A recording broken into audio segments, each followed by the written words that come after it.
Hello, everybody, and welcome to another exciting episode of Hot for Teacher, episode 23. In fact, it's episode 23, and I know, it's been a little while, so thank you for coming back. Thanks for joining us. I have been a little bit sick, which is why we missed it last week, and then I was away. I was away for 4 days in the beautiful wilderness of Virginia, America. It was really nice. I was there for a wedding. I've been thinking about relationships a lot as a result when you're like kind of immersed in this very...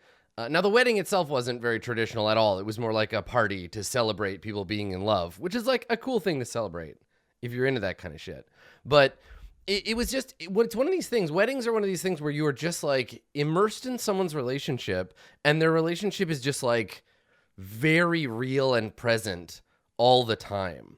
Which I can see why it would be like a weird thing for people. Weddings are a strange social ritual, even at the best and sweetest of times.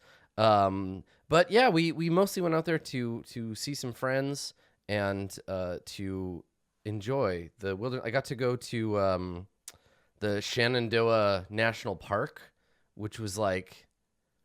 You spend a lot of time in your life imagining what the wilderness could be like when you're a person that lives in an urban environment. And then your friends are like, yeah, cool, let's just go out to my parents' strange house and then we'll drive into the wilds. So yes, you're right. I have indeed had country roads stuck in my head for 4 days straight, and now you can too. So you can thank Colin and Jess for that. Congratulations, nerds. Happy being married. So today we're gonna do a little Hot for Teacher, and if you're like, what is that, Adam? What is happening? How did we get here? The way that we got here was that originally I had and still at this point, at the time of this recording, have a show called Office Hours, which is an advice show where I talk to people about game mastering, about playing Dungeons and Dragons and other tabletop role-playing games. But the fundamental core advice that I kept giving people was learn how to communicate, treat people like people. And I thought, hey, you know what? This is all just relationship advice. So why don't we do that? So as a spin-off of Office Hours, we find ourselves here in Hot for Teacher. Hot for Teacher is a write-in relationship advice show. It's a spin-off of Office Hours, and every week that we do an episode, every episode of this show, I answer 3 questions from you, my audience. I mean, maybe not specifically you, but generally you, the collective you, submitted to my website in advance at www.adam-koble.com.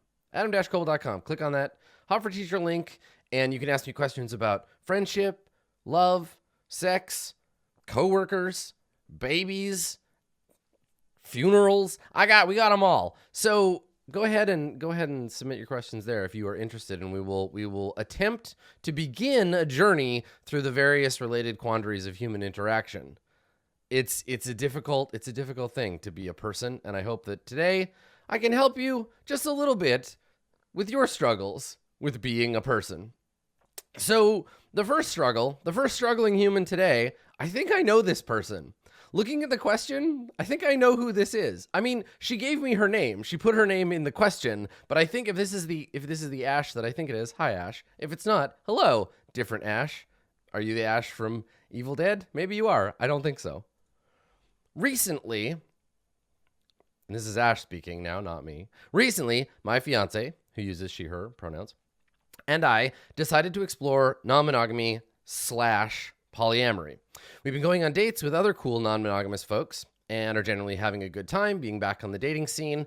I met someone I'm super into, but I'm cautious about the steps moving from going on dates to this is a whole nother relationship thing.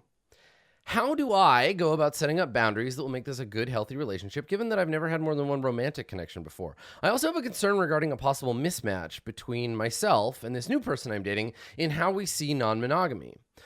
She has 2 partners already and sees them as primary and secondary, whereas I'm trying to build a less hierarchical structure in my relationships. Is there a way to reconcile this?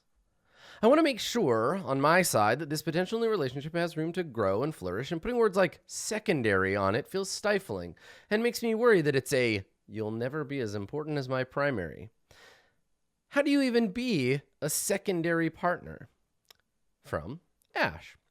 Well, thank you, Ash. This kind of, I mean, it sounds to me like you're taking a very good, sound, ethical first few steps into non-monogamy / polyamory / whatever it is that you want to call your relational structuring. Now, just as kind of like a precursor to actually answering this question, because I feel like this is a good example or an opportunity for all of us to kind of talk about non-monogamy 101. Like, what is it? What is non-monogamy? What does it mean to be polyamorous? Now, I don't like the term polyamorous just because it linguistically is a fucking train wreck. You can't mash Latin and Greek together like that. You just can't. Aside from the horrendous linguistical problems of the word polyamory, the idea is it's a philosophy that monogamy is one approach to relationships where you have a person and another person, and their relationship as part of its internal fabric is that they do not engage in usually romantic or sexual congress with other people, right? It is my sex stuff is exclusively available for your use and ostensibly my own. Most monogamy does not exclude masturbating, but some, I suppose, does. And then also my emotional romantic ephemera also exclusively is the purview of our relationship. Non-monogamy is simply the disregarding of that truth. It is the my sex and romance stuff no longer is exclusively the providence of one individual. That maybe I have other, what I would consider romantic relationships, or I might have other sexual relationships, or both, etc., etc. It is a alternate model to what I think most people would consider the dominant kind of Western cultural paradigm of love. Non-monogamy can technically, I suppose, include things like polygamy, wherein a single man usually is married to multiple women. And then rarer cases of things like polyandry or et cetera, et cetera, et cetera. So non-monogamy is complicated because it is simply the inverse of a thing, and thus can include many things. This is like saying there are two colors, blue and not blue.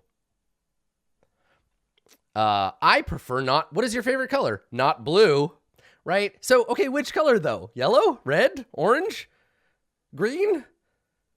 A different green? What do you... So this is why I think that a lot of the time, folks who are entering into non-monogamy or polyamory, which is to mean multiple loves, have this kind of early, like, what are we doing situation? Like, what is this? How does this work? What is non-monogamy? Because with the stated intentions or the stated parameters of monogamy, you pretty much just emulate all of the other stuff that is happening around you. You look at lots and lots of other relationships in media and in your life, and you're like, we're just going to do that. But I think the thing about looking at monogamy as if it were just blue is about as realistic as looking at blue as if it were just blue, because sometimes blue is green. You know what I'm saying? Like, sometimes you're looking at people's relationship and you're like, that's definitely what monogamy is. But you don't have access to their relationship. You don't know that they have a secret boyfriend, right? There is this situation where we tend to assume the public face of a thing to be the thing itself. The map is not the territory in this case.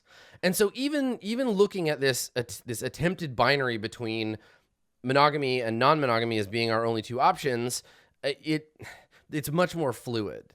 And so at its sort of most conservative end, you have iterations of non-monogamy that barely stray from monogamy. Things like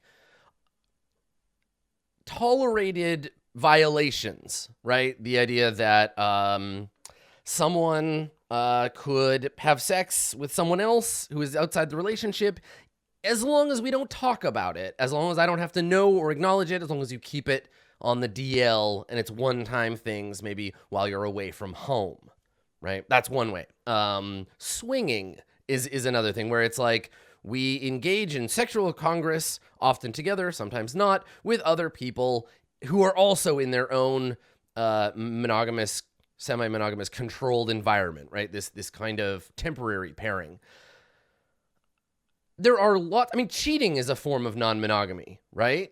Like just straight up, just having sex with someone outside of your monogamous relationship without having permissive space to do that, that is a form of non-monogamy, which is often why I think people will, at least people who are of a certain kind of generational access to this stuff, will call their form of non-monogamy ethical non-monogamy, which is to say, unethical non-monogamy would be cheating. The thing is, the implication that you are performing ethical non-monogamy implies that all other non-monogamy is non-ethical, which I sort of hate it. I kind of don't like that either. So again, very complex. When we talk about what non-monogamy or polyamory is, we have to be more specific. On the very far end of what non-monogamy tends to be is where I would sort of consider myself. The kinds of relationships that I have, I tend to not consider their romantic content like very relevant. I'm at the point where I've been doing a lot of thinking and kind of assessing, and I'm like this far from just being like, you know what, I'm an aromantic person. But for me, what people will call relationship anarchy, or some people will call like solo polyamory, which I don't like as a term, but is that all relationships are fundamentally equal based on the people involved in them and not on the overarching structural stuff. The idea of saying, I value you more because of the nature of our relationship, not because of the content of that relationship, is antithetical to the way that I tend to prefer to organize my relationships. And it sounds to me like Ash is kind of moving around and feeling out that space, right? Which she and the people that she's interested in. That's cool. That's cool and great. They should be doing that. So what I mean when I define the difference between the nature and the content is, let's say I am, this is totally fundamentally hypothetical because much of this would never happen. But let's say I am cohabitating with a person that I am in a romantic relationship with, and we are having sex, and I don't know, maybe we're married, right? We're pretty far up what the traditional monogamous ladder would consider. We've leveled that relationship up. Someone else that I am also involved with, maybe romantically, maybe we have sex, but we're not cohabitating, we're not married. The inherent hierarchies of presumptive kind of nature of those relationships means that that person is less important by definition. And then it gets even more complicated when you have, say, someone that maybe you're co-parenting with and you cohabitate with, but there's no romance or sex involved, versus someone where you're having sex with them and you're romantic with that person, but there's no kids or cohabitation. There is the idea that a hierarchy is defined externally, right? That's the assumed nature of a relationship, whereas the content of a relationship tends to defy hierarchical connection. And I know that there's a lot of jargony shit in here, but the idea is there are a bunch of external things that tell us how much we should or shouldn't value relationships based on how long we've been in them and what kind of stuff, right? Fucky more important than no fucky. Marriage, more yes than no. Time good, new bad. Except when new good and time bad. Friend good mostly, but romance better than friend. But sometimes friend more important than romance if bro, etc. Right? Like there's a lot of social cues that try to tell us how we should assume our relationships work. And non-hierarchical, non-monogamy, or relationship anarchy, or whatever you want to call it, the idea is that we attempt to deconstruct the presuppositions of a relationship. We tend to break that stuff down and build purely on the content, which is what Ash is sort of struggling with here, because what Ash wants is a flattened hierarchy where the person that she is her fiance, the person that she is engaged to, should not inherently be a more important or more significant person simply by nature of the fiancéing of that person, right? And this is where it gets complicated, but because often personal value and external value can match up, where I can say, I care deeply about this person because we have gotten to know each other. We've been around each other a long time. I have chosen to cohabitate with them because I care about them deeply. We share a lot about our lives because we've been together a long time, which lets us build that stuff up. So therefore, they are more important to my life than someone that just entered into it. But I guess the idea is that you say, that doesn't have to only be the case, which is where this terminology of primary and secondary comes from. And therein lies sort of the problem that a lot of non-hierarchical folks, anarchic kind of individuals tend to find in, listen, if you're chaotic good, this kind of shit's going to rankle you, because entering into a relationship with someone who is already married or cohabitating or co-parenting or whatever, entering into a relationship with that person and being told, this person is my primary partner. They are the primary. Ergo, you are the secondary. Or if you're coming in late in the game, you're like the quaternary partner, right? I actually don't know how to count that past 4 or quadrat. Anyway, Latin aside, the idea here is that you don't want to get into a relationship with them. Like, how do you act with good faith, knowing that you are in this situation with someone that they could simply, by nature of the hierarchy, abandon you, right? That they could say, I'm sorry, simply by nature of our relationship structure, this person is just better than you and will always be better than you. That is just how it works. You have to accept that there is a ceiling you will never bypass. And as a person, you will never have the same value as this other person, which I am not interested in that horseshit. I get why people do. There is this sense that it creates stability and structure. I'm sure if you are lawful neutral, this works great, right? This is partner A. This is partner B. A is always greater than B. If somebody else comes along, guess what? B, you're now more important than them. But it feels like a business. It feels like organizing like a chart. And it's hard because I don't disagree that people can be more important. I don't at all disagree. Like I have people in my life that I care about more than other people that I care about, right? There are people that I am like, I'm sorry, but if I have to prioritize between partner A and, I don't use the term partner, let's say person A and person B, I will choose person A because I care about them more. And that's not wrong. And this is a thing. We touched on this very, very early in Hot for Teacher, the difference between equality and equity. This idea that everyone should have the opportunity to be as valuable and important, but we should not attempt to flatten artificially our feelings for people. So how does one enter into a relationship with someone who is already loaded down with all of this kind of label terminology, right? How can you ethically, for your own good and for the good of the people you care about and for the other people you're around, how can you ethically enter into a relationship where someone is going to place you down a tier from the people that are already in their life? How do you get through that situation philosophically, but also like in the moment, in reality? How do you organize your life around the idea that you cannot rely on someone to treat you as equal with someone else, no matter what else happens? And then what do you do when things like, say, veto power enter into the fact? What do you do if you are in a relationship with someone as their secondary and their primary says, get rid of them? Right? Our relationship is more important and it's causing me stress that you are hanging out with this person. Take your secondary and excise them from this relationship. How can you go through a relationship with that person knowing you could be excised in that way?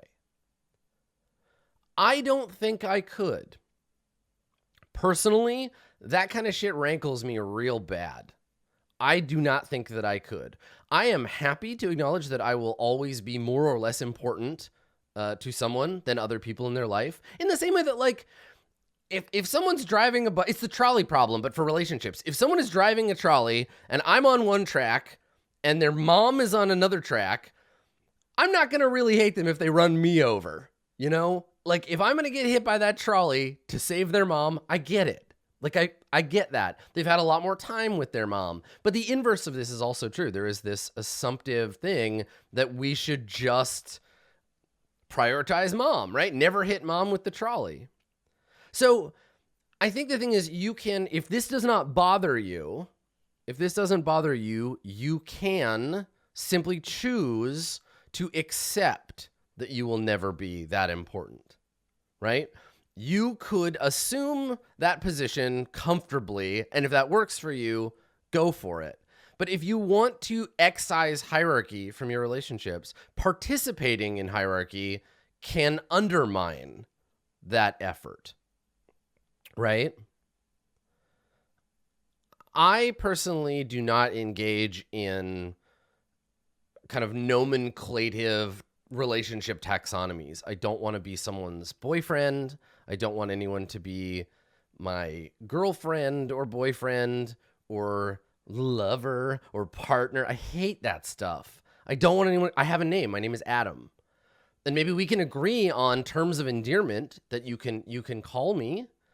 And if that's okay with both of us, then cool. But I don't want to participate in hierarchies. I don't want to create them myself, and I don't want to be a part of them.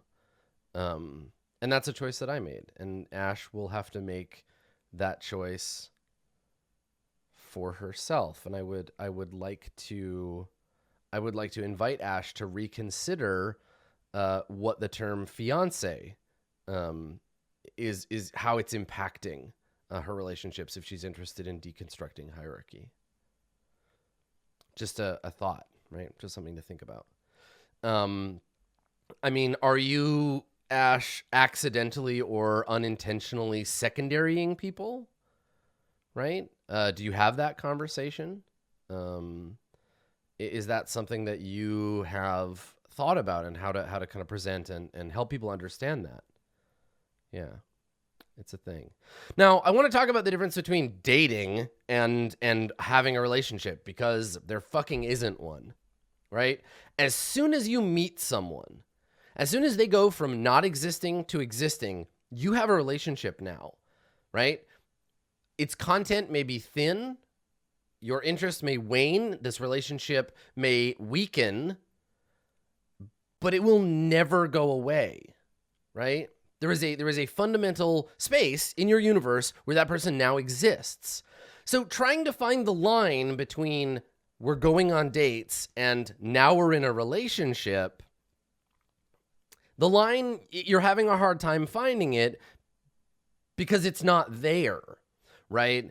Like, yes, there are. I'm being intentionally obtuse about this because I get why. I get why people do this, where they're like, dating isn't serious, and now we're in a serious relationship, and that's different, right? That's a dial that's intensity, but there's no place on the intensity dial that just clicks over into this is a relationship now, right? So what I would invite Ash and everyone else to do is, what are you looking for? What clicks that dial over, right? Imagine an intensity dial between 0 and 100, right? Imagine a dial between 0 and 100.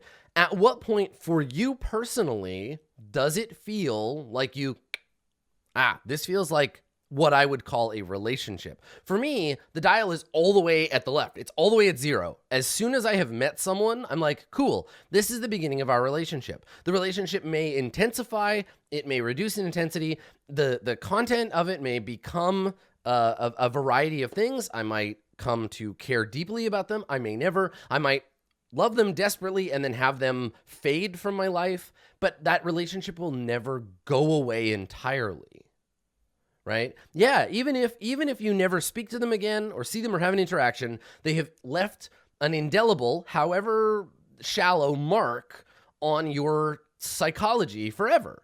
And that's fine. I think that it doesn't have to be a big, serious thing, But it absolutely feels like, to me, acknowledging that a relationship is not something we simply turn on and off. It's like consciousness. Once it exists, it's very hard to unexist it. So it's hard, I think, then to clarify, like, now we're in a relationship versus we weren't before. I think it's just the tenor of the relationship change, right? You are getting to know you is a form of relationship. Flirting and chatting and being curious about each other is a relationship. Moving into a space where you have physical intimacy might be a form of relationship. If you feel romantic feelings towards someone, that might be a form of relationship. And again, this all ties back into that non-hierarchical sort of structural reconstruction of how relationships work. This idea of being able to agree on what your relationship's content is. But you're doing that from the get-go, right? Agreeing to meet someone is a step. It's an adjustment of that dial. And so there are a lot of different ways to kind of move through that. And I think, honestly, just talking about it, right? Like being upfront with people, like saying to them, like, hey, so like, this is nice. Let's talk about the relationship. Let's engage. Let's just be in this relationship together. And yeah, Chat is asking, like, do you consider yourself in a relationship with us? Absolutely. Yeah. Right? Relationships can be imbalanced in terms of intensity. They can be imbalanced in terms of access, right? You have a much greater access to me as an object of ontology than I do to you, but it doesn't mean we don't have a relationship, right? And I think that broadening our understandings of relationships is a good first step, because then it lets you have conversations about, like, for me, relationships feel best when they are like this. And like, I'm okay being this intense with a person who has a primary relationship, but for my own sake, I'm going to dial back the intensity. I will likely not put myself in situations where I will get close enough to you that I will ever need to be referred to as a secondary. I don't want that. If somebody is, for example, and we do this all the time, right? So here's a very straight monogamous, like, it's a hetero example of how this works every day, right? So you meet somebody and maybe they are of a gender you are attracted to, and you're like, hey, you're cute. And they're like, thank you, but I already have a monogamous person. My emotive and sexual content is for them. And you say, cool, I respect and understand that. I will value the other interactions that we do have, and I will put those other things away, right? So in this way, we can understand the nature of our relationships, and the better we know ourselves, the better we are able to put forth the tulpa of our feelings for others to absorb and to understand, right? So know thyself, right? Figure out what shit works for you. Don't think about other people's stuff. Understand your own, and then help them know you so that they might make better choices about whether or not to be in a relationship with you. There's nothing wrong with saying no thank you to people, right? There's nothing wrong with saying this structure doesn't work for me. I'm not okay with going any further than this. I mean, you ask about going about setting up boundaries, and this is the most important one. This is what I need. This is my stuff. What's your stuff? Where is our Venn diagram, right? Where do we overlap? What do you need or want? And what do I need or want? And where does that list intersect, right? And that's the relationship. Like, my relationship with you, viewer, is unique and varied because some of you are my friends, some of you are mods. There is at least a few of you in this chat I would take a bullet for, but at the fundament, what's on my list is making content that connects with people, and what's on your list is looking at content, right? Caring about content, right? Those two things, that's where we match. And our relationship is, I like to make, you like to consume. That's a good relationship. It doesn't have to be any more than that, right? That's a thing. Yeah. And so do that with the people in your life, right? Do that with the people that you care about or want to care about, right? Have that conversation. Be like, here's the stuff that I'm interested in. Like, I would love it if we could do a sex thing, or like go to the movies together, or do you like ice cream? Because goddamn, I like ice cream. What kinds of things are you into? Do you like playing role-playing games? Me too. Okay, here's our list. You could, if you wanted to, just sit down and write it all out, but that's kind of an exhaustive exercise. But this is what conversation is about. This is what dates are for, right? Hanging out and being like, oh, you like modeling? I like photography. Awesome. We're building a list. So that's the jam, right? Do that. And if your list is, I hate hierarchies, and they're like, you are my quaternary partner, maybe you want to just close the door on that thing. That stuff is not part of your relationship. Just like go back to hanging out and going to football games together, right?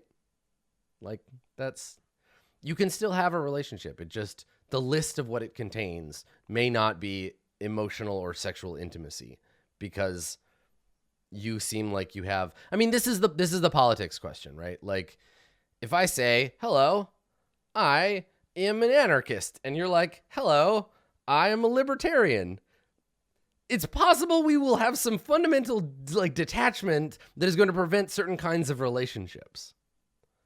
So yeah, I don't know. There's a lot to this. We've devoted like half the episode to this question already. I hope it was helpful, Ash. Obviously, non-monogamy is a big topic, and a topic that is important to me and to a lot of people, and I think is a developing aspect of many people's lives. Certainly in the cultures that I am a part of, non-monogamy and its theories and practices are valuable and interesting. So check that out.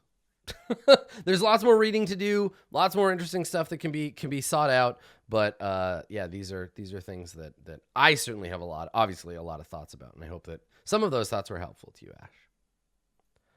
Now, let's talk about babies, shall we? When two people hate each other and they want to ruin each other's lives, but also preserve their integrity of their bloodline. Listen, when two landowning farmers need to put a workforce into their farmland, then they conjure with the power of the church, I think, and also their genitals, maybe. There's praying. I think there's a bird involved. Anyway, babies. So, Distressed in Denmark says, I've been struggling for a while with an issue of the parental nature. Everybody in chat who's struggling from an issue of the parental nature, raise your hand. Just any parental issues in the chat? We got anybody with parent stuff? Okay, good. I've known for a very long time that I do not want to have children. A fact that I'm also working on. In fact, I very much dislike children and get nervous around them. Being single and in my late 20s, conversations with parents, my parents, not mine, Denmark's, invariably, not the country, the person. Being single and in my late 20s, conversations with my parents invariably end with discussions on relationships and, you guessed it, children. They simply cannot get their heads around the fact I really don't want spawn of my own, and they keep telling me that things will change, that my biological clock will start ringing, or some heretofore hidden paternal instinct will suddenly materialize like Venus from the sea. If your dad looks like Venus from the sea, that's a good dad. And while I do understand that things can in fact change, I truly don't think this is one of those things for me. And the questions are starting to grate on me, wearing me down emotionally. So here's the question. How do I get my parents to understand I do not want to sire offspring? The fact that you're even saying it that way should be a really clear indicator to them. Or how do I get to the point where the questions wash off of me like water off a duck's back? How do I not care? I cannot teach you how to be insensitive. I can't do that. I can't teach you how to give you a shield for which to deflect feelings. Eventually, given enough time, you will likely become numb. But I don't need you to, we don't want you to be numb. I want you to be acknowledged and respected and treated like a person with agency. Here's the thing.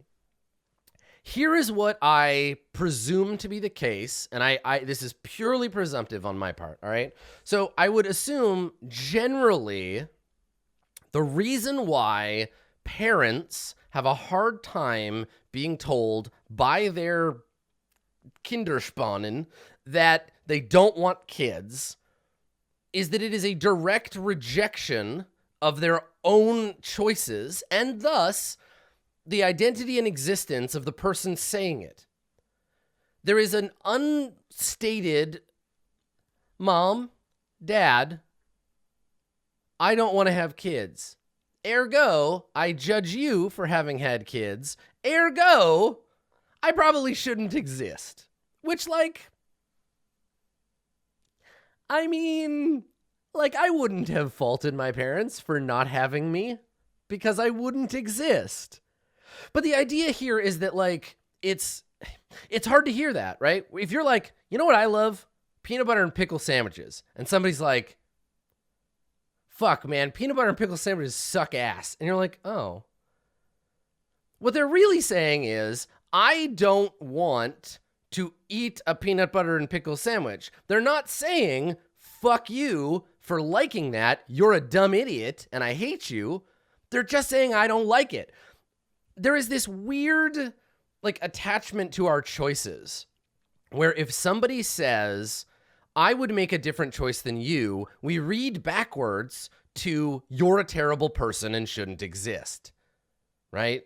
We see this across the board. I don't like Dungeons and Dragons. You must not like role-playing games. You must not like games. You must not be a real gamer. Get off the internet. I hate you. Kill yourself. And here we are.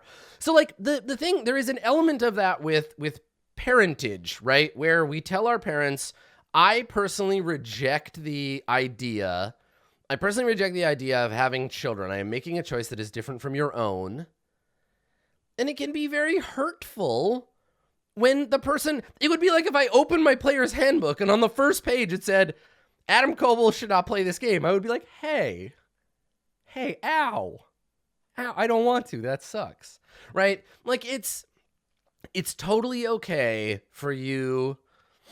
It's totally okay for you not to want to do the thing, right? Whatever your parents say, their cultural and to some degree probably biological imperative is to continue the line. They have started a project that you are saying, I do not want to continue. Now, if you're lucky like me, you can be like, I don't want them babies, but maybe my younger brother will have babies.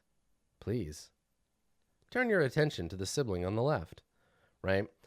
That could very easily be the solution, right? The sibling deflection. They did it to you when you were a kid, right? Your parents blamed you for things that your sibling did. Now it's your turn. Be like, let them do it. However, as an only child, welcome to hell. Welcome to baby hell. Now, this is where I start to think that what we really need to do is at some point, and this gets easier as you get older, right? You're in your late 20s. This should probably be happening by now. As you get older and as you get closer to your parents' age when they start to see you as adult, as person, not as baby, right? Not as infant, not as spawn, as human. And you hopefully can detach somewhat and be like, listen, Mom, Dad, only you're going to be speaking in Danish probably. Mom, Dad, if they don't speak English, don't say this to them in English. I am not interested in having children. I am thankful that the two of you did whatever sinful act that you had to perform so that I could come into the world. And I appreciate that you then slaved over a hot infant for as many years as you did. Thank you for, all your hard work. My choices are not yours. I am a person. I am a person, and this is my choice. And they're going to hear that, but they're probably also going to hear, you have failed. The line ends here, right? Our bannermen will seize our lands, and lo, shall the distressed in Denmark clan fall into obscurity forever. But like, we're not medieval farmers anymore. Like, who fucking cares? There's already so many people on the earth. We really don't need to just obligatorily squirt out more babies. Like, listen, if you want to have babies, rock and roll, do it. Be a good parental object. But like, Jesus Christ, don't do it just because having a baby, creating a human life, is the biggest thing you can do by accident. We spend so much time and effort trying not to have children. Just keep that going. You got lots of practice at it. Just keep, you're getting good at this not having kids thing. I believe it. You can get to the end of the line and not have to have babies. Yeah. So that's the thing, right? Is like, I think this is just a game of active listening on the parts of both you and your family. And for you, maybe the approach is, I understand that this might sound like a rejection of your ideals. This might sound like a failure. This might sound like I am being hurtful to you. It may sound like I am trying to wound you, but I am not. I am simply telling you that I am making a choice about my life. You love me. I know that. You have told me, you have shown me. I love you too, and I am sorry that this is something that is hurting you, but I have to make my choices for me, for my own life. You gotta tell them how you feel. And here's the thing. I feel like telling someone how you feel, followed up by, and when you pressure me about this, it is harmful to our relationship. It makes me feel like you do not respect me. It makes me feel like you don't see me as a person. It makes me feel lesser, right? Tell them what you're thinking and feeling. Tell them how their behavior affects you, and then let it go.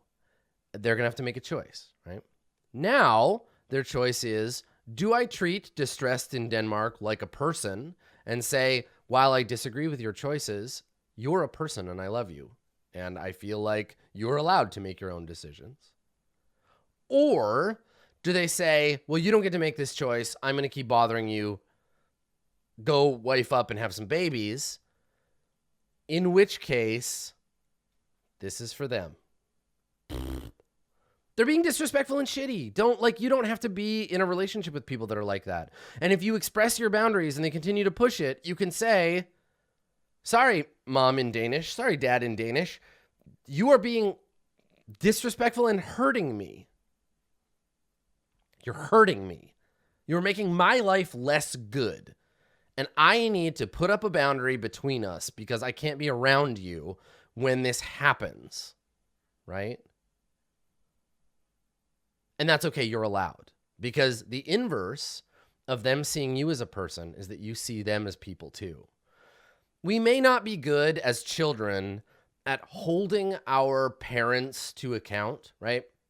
If I'm 5 and my mom says something shitty to me, I probably don't have a lot of ethical ground to stand on. I can't be like, Mom, Kierkegaard says, right? Like, you can't engage that way. The power differential is much too strong. But you're a grown-up now. You're not 5, distressed.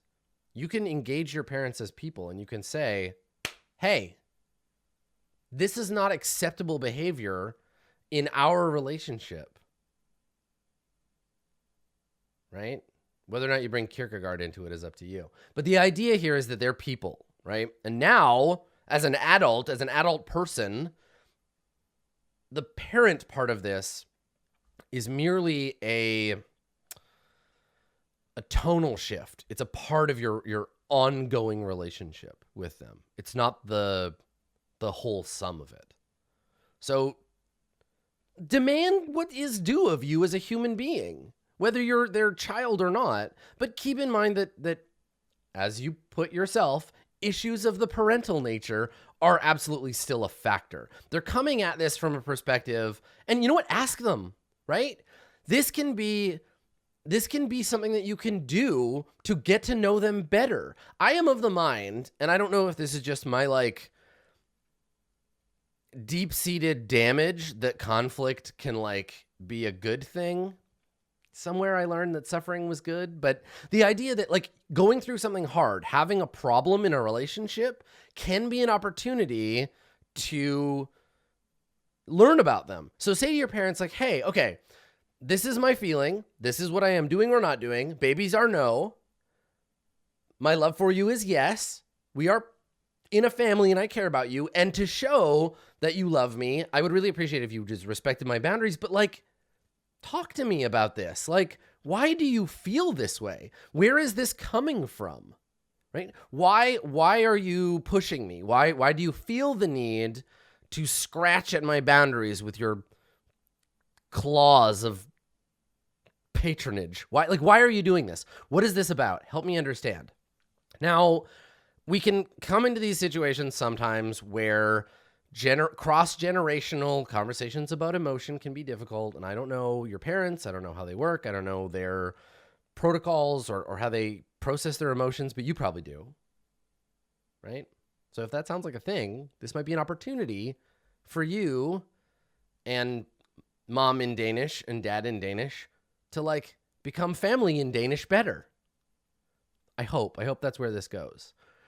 I will tell you, just like listening to this shit until you get jaded is a really, really good way in like 5 or 10 years to like desperately need some very expensive therapy.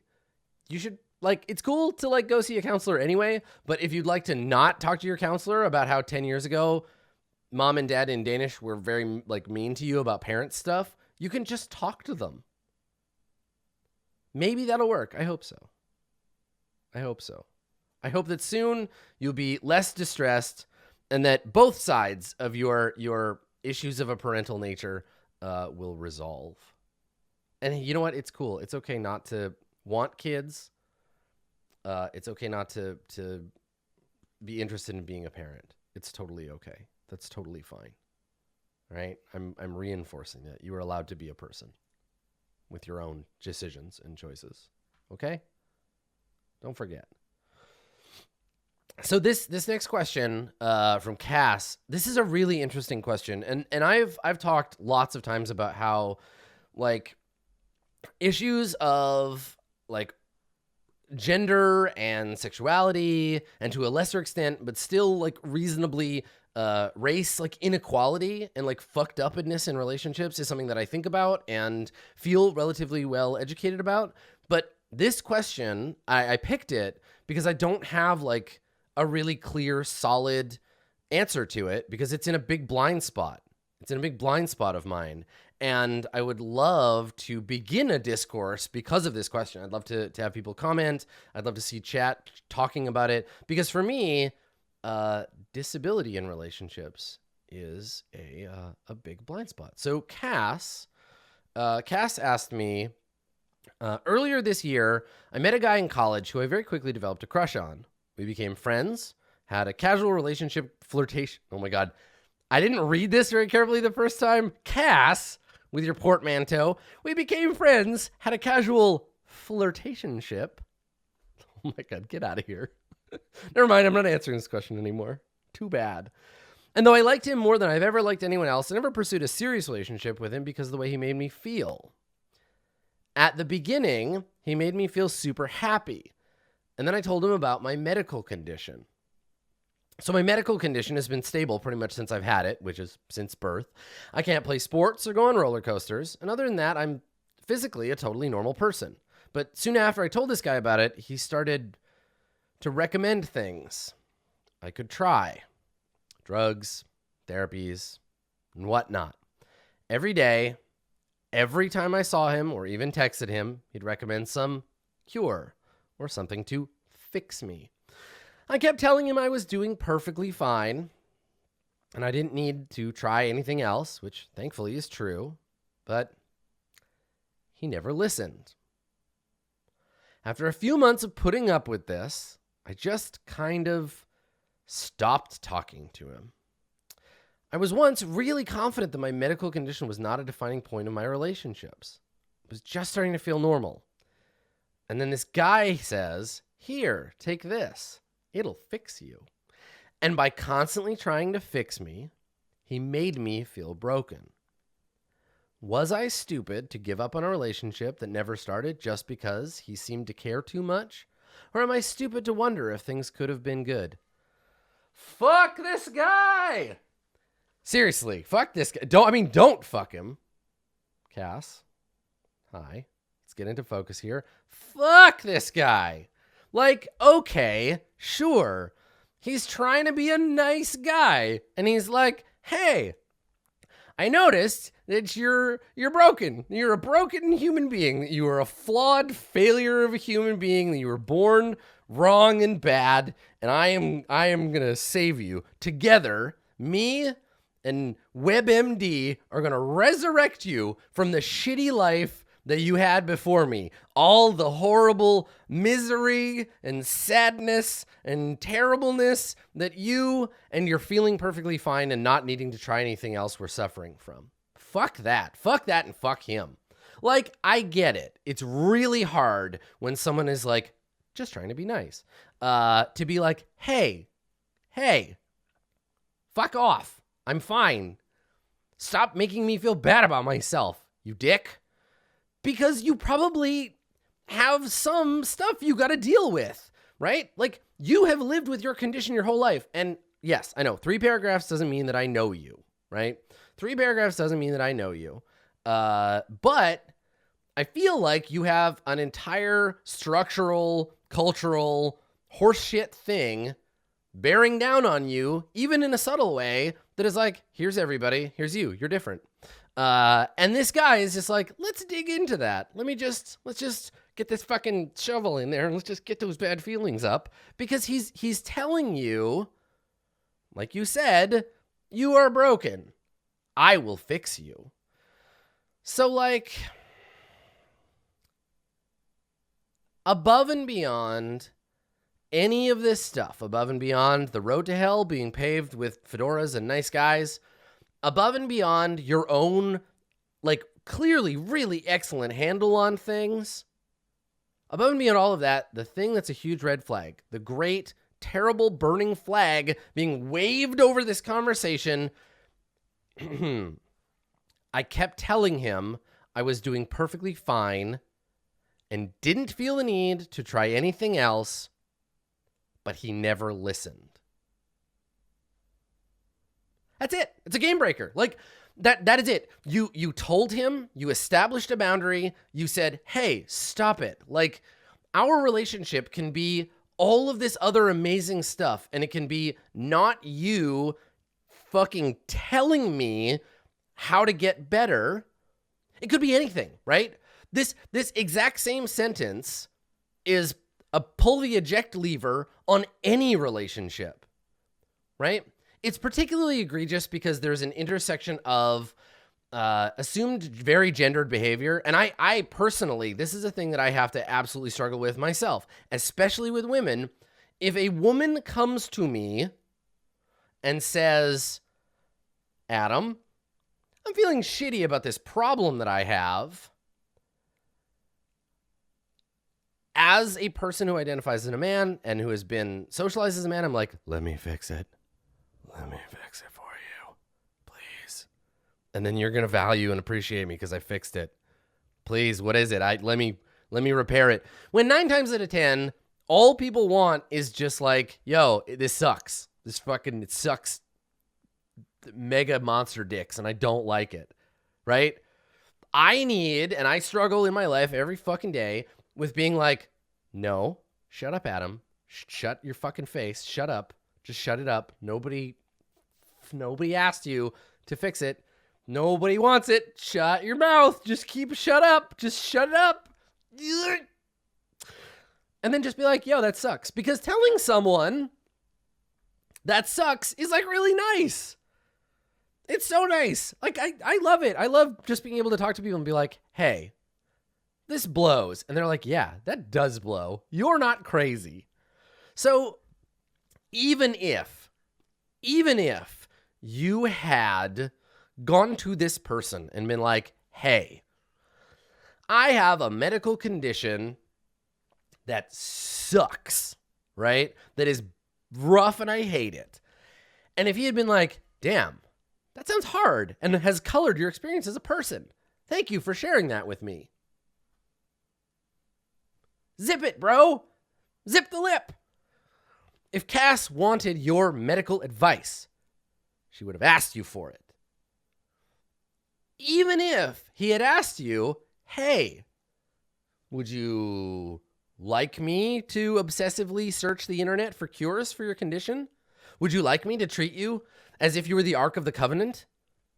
Right? Would you like me to find out the deep secrets of unveiling your perfect self to the world? And you'd been like, yes. Then great, cool. There you go. You've just agreed to a thing. But like, honestly, you never asked. And then it flipped to the worst part. It pushed all the way to the other end where you said, fucking stop. And he was like, somebody that I like and that I have a relationship with has just told me that my behavior is upsetting or hurting or bothering them. Should I stop doing that thing? The thing they told me to stop doing. Should I stop doing it? Nah, I'll just keep doing it. So like that's the thing that to me straight up just in brilliant sparkling fireworks over your entire life. Fuck that guy. You're right. You were right. You were right to back away. Not because Johnny Doctor over here was trying to fix you, because there's a space in which his misguided advice might have been helpful to you if you had asked for it. That's not why necessarily you should have backed away, right? The reason that you should back away is that you put up a boundary and he just actually'd right through it. And that's not okay. That's some bullshit. Because if he's willing to do that for this boundary, what other boundaries could he just like take a shit on? Right? What other lines will you draw that he will just frolic across? You don't want to get there with a person like that.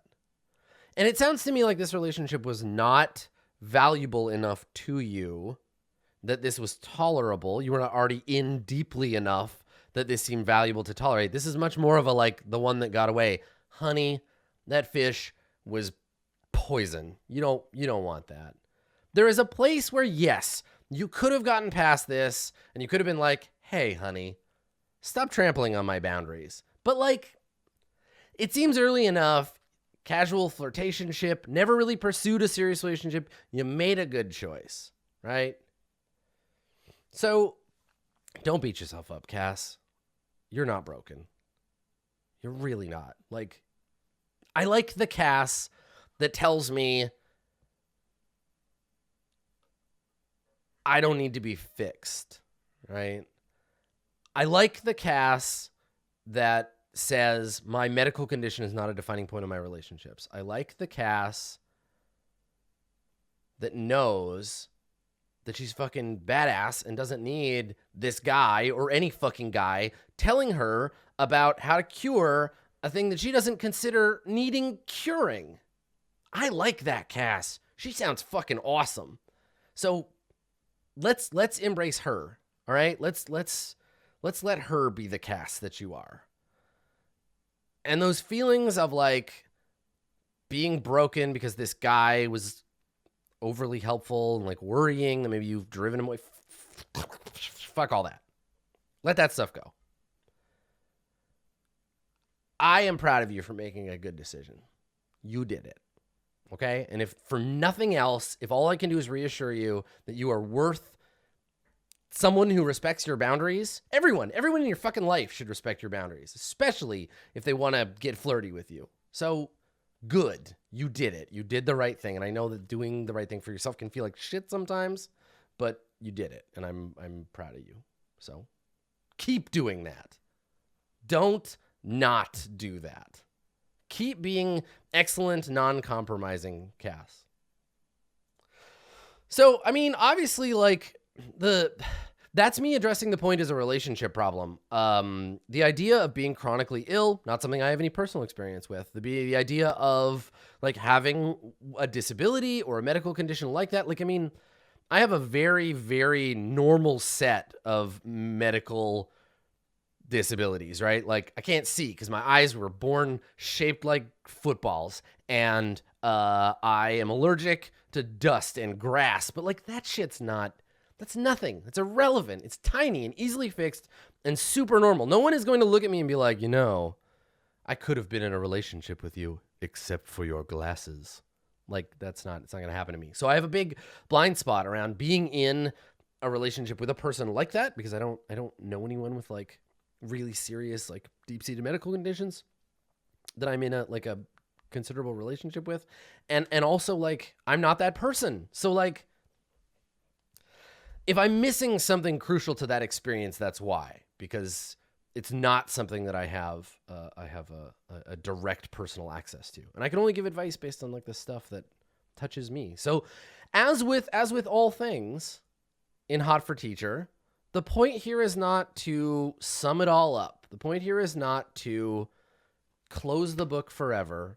The point is to begin the conversation. So I hope that some tiny fragment of something that I said or something that one of the question askers said today, I hope some piece of this lodges itself in your brain and that it helps you do a better job protecting and nurturing your own damn self, right? Having better relationships, whether they are monogamous or green, whether you're going to have babies or not, whatever your life looks like, I hope that something here today got you started on having a conversation about it. So talk about your relationships, talking about it with your friends, talking about it with your pastor, talking about it with your mom or your dad or your science advisor. I don't know. Find appropriate ways to have conversations about your relationships.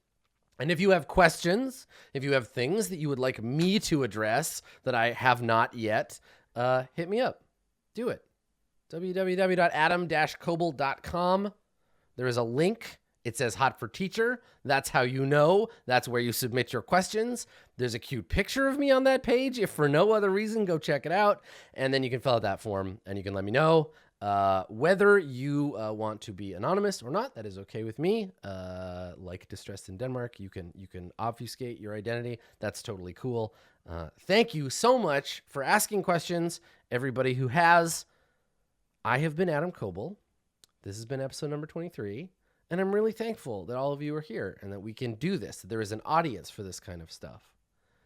That's really meaningful. And I hope that the content is just as meaningful for you as your attending is for me. And I got to tell you, I like our relationship. I'm happy with it. I think our relationship is pretty good. But you know what? If you want to talk about it more, you know where to get at me. See you next time, everybody. Bye-bye.